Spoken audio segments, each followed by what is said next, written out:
இந்த டாபிக்ல சமன்பாடுகளை தீர்க்கும்போது பேசிக்ல இருந்து என்னன்றத பார்த்துட்டு அதுக்கடுத்து கடினமான வினாக்கள் ஒவ்வொன்றா பார்ப்போம். முதலாவது ஆரம்பத்துல ஒரு சமன்பாடை தீர்க்க வேண்டும் அப்படின்னா ஒரு சமன்பாடு உதாரணமா எடுத்துக்கொள்வோம். எக்ஸ் சய 2 சமன் 10 இதுதான் தரப்பட்டுள்ள ஒரு சமன்பாடு. இந்த சமன்பாட்டில் தெரியாக்கணியம் ஒன்று உள்ளது. தெரியாக்கணியம்னா பாருங்க, எக்ஸினுடைய பெருமானம் எவ்வளவுன்னு நமக்கு தெரியாது.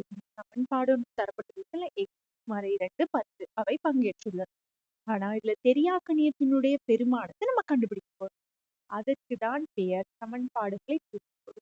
அதில் தெரியாக்கணியம் வரும் சந்தர்ப்பத்தில் இந்த சமன்பாட்டை தீர்த்து அந்த தெரியாக்கணியத்திற்குரிய பெருமானத்தை கண்டுபிடிப்போம். இது இலகுவானதுதான். முதல்ல எக்ஸ் சய 2 சமன் 10 இதிலிருந்து நம்ம எக்ஸினுடைய விடையை கண்டுபிடிக்க வேண்டும். அதுக்கு என்ன செய்யணும்? 10 அவ்வாறே இருக்கும். எக்ஸினுடைய பெருமானம் எக்ஸிலிருந்து 2ஐ கழிக்கும் போது 10 அப்படின்னா இது கழிக்கப்பட்ட 2 வலப்பக்கமாக கொண்டு போய் கூட்டப்படும். சமன்பாட்டுக்கு இடப்பக்கமாக கழித்தலா இருக்கிறது வலப்பக்கமா போனா கூட்டலாக மாறிடும். ஆகவே எக்ஸ் சமன் 10உடன் 2ஐ கூட்டும் போது 12. இது ஒரு உதாரணம் இருக்கும். அடுத்து கூட்டல் சம்பந்தமான ஒரு உதாரணம் பார்ப்போம். y சக 7 சமன் 10. இது இன்னொரு சமன்பாடு. இந்த சமன்பாட்டினையும் தீர்த்து இதில் தரப்பட்டுள்ள தெரியாக்கணியம் y. அதன் பெருமானம் கண்டுபிடிக்க y பாருங்க, y-உடன் 7ஐ கூட்டும் போதுதான் நமக்கு விடை 10. ஆகவே y-னுடைய பெருமானம் கண்டுபிடிக்க 10லிருந்து இந்த பக்கம் கூட்டப்பட்டுள்ள 7 சமன்பாட்டுக்கு எதிர்பக்கமாக போய் கழிக்கப்படும். 10லிருந்து 7ஐ கழிக்கும் போது y-னுடைய 3 என கண்டுபிடித்துக் கொள்ளலாம்.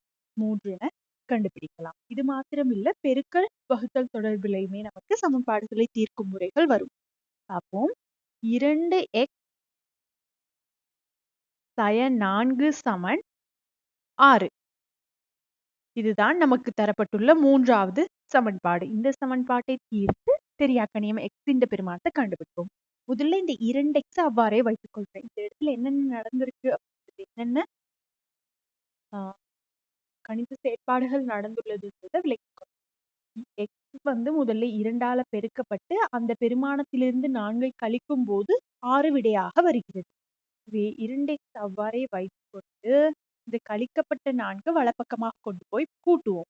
6உடன் 4 கூட்டப்பட வேண்டும். ஆகவே 2x சமன் 6ம் 4ம் 10. இதோட நம்மட ஒர்க் முடிந்ததா அப்படின்னு கேட்டா இல்லை. 2x விடையை தான் கண்டுபிடிச்சிருக்கிறோம். ஆனா நமக்குரிய வினா என்ன?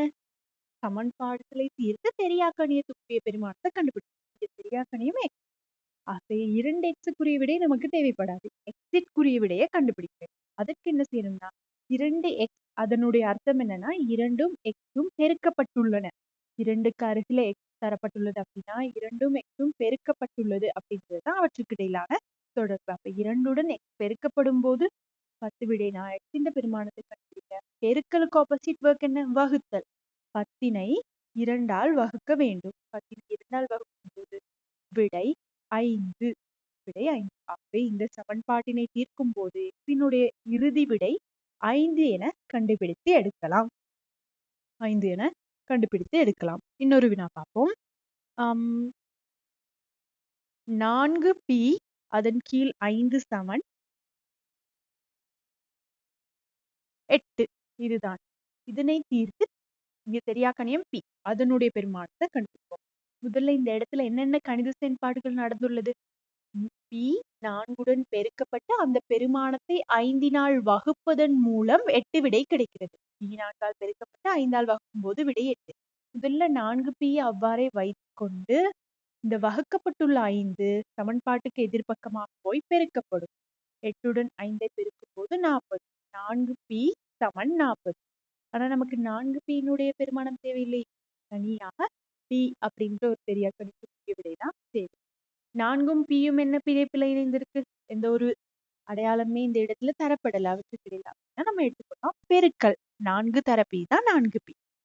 அது 40 இருந்தா p பெருமானம் கண்டுபிடிக்க 40ஐ 4ஆல் வகுக்க வேண்டும். 40ஐ 4ஆல் வகுக்கும் போது p பெருமானம் 10ஆக அமைகிறது.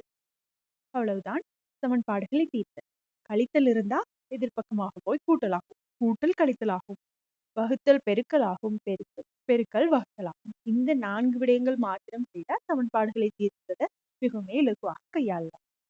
இதுல இன்னொரு டைப் வரும். உங்களுக்கு அடைப்புகளோட வரும்போது எவ்வாறு வினாக்களை செய்யறது அப்படின்றத பார்ப்போம். 2 m சய 7 சமன் 6. ஓகே. இந்த வினாவை எவ்வாறு செய்யணும் அப்படின்னா, முதல்ல இந்த அடைப்பை விரித்து எழுதணும். அடைப்பை விரித்து எழுதணும். அதுதான் முதலாவது நம்ம செய்ய வேண்டிய வேலை. 2ஆல m பெருக்கும்போது 2m. அடுத்து 2ஆல மறை 7 பெருக்கும்போது மறை 14. இதற்கடுத்து இது ஒரு சாதாரணமான வினா. இது கழிக்கப்பட்டுள்ள 14 வலப்பக்கமாக போய் 6உடன் கூட்டப்படும் போது 20. அடுத்து 2m அப்படின்னா 2 தர m. அதுக்கு ஆப்போசிட்டா இந்த 20ஐ 2ஆல் வகுக்க வேண்டும். வகுக்கும்போது விடை 1 என கிடைக்கும். சரி, 1ல 10 விடை 10. 20ஐ 2ஆல் வகுக்கும் போது விடை 10. அடுத்து இன்னொரு டைப் ஆஃப் உதாரணம். n கீழ் 7 சய 6 சமன் 2. இந்த வினா எப்படி செய்யணும் அப்படின்னா, எண்ணை 7ஆல் வகுத்து அதிலிருந்து எண்ல இருந்து ஆரம்பித்து நம்ம என்ன நடக்குதுன்றதை விளங்கிக்கணும். எண்ணை 7ஆல் வகுத்து அதிலிருந்து 6ஐ கழிக்கும் போது 2. ஆகவே எண்ணின் கீழ் 7 அவ்வாறே இருக்க கழிக்கப்பட்டுள்ள 6 அந்த பக்கமாக கொண்டு போய் கூட்டும். 2ஓட ஆரம்பிச்சுன்னா 8. பாருங்க, எண் வகுத்தல் 7. வகுத்தலுக்கு ஆப்போசிட்டா அந்த வகுக்கப்பட்டுள்ள 7 சமன்பாட்டுக்கு எதிர்பக்கமாக போய் பெருக்கப்படும். எண் சமன் 8 7 56. இதுதான் இறுதி விடை.